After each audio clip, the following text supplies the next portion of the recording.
টুকরা হাতের মধ্যে দিয়া আল্লাহর পয়গম্বরের সামনে আসলো 2 বছর পরে।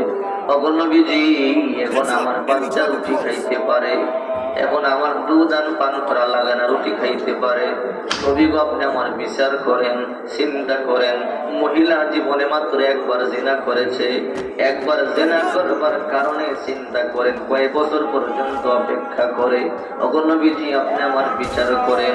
আল্লাহ নবী রাহমাতুল্লিল আলামিন বললেন, ও সাবিরা, আমি দেখতে পাচ্ছি তার বাচ্চা এখন রুটি খাইতে পারে, একটা কাজ করো। বলে কি কাজ?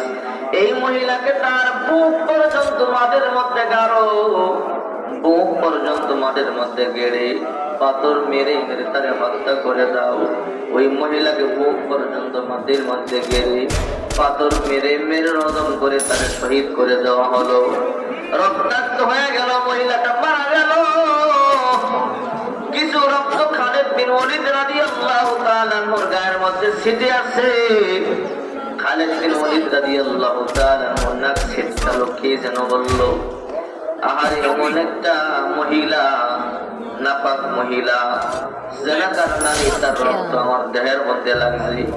এই জন্য খালিদ বিন ওয়ালিদ রাদিয়াল্লাহু তাআলা আনহুর মন খারাপ হয়ে গেল।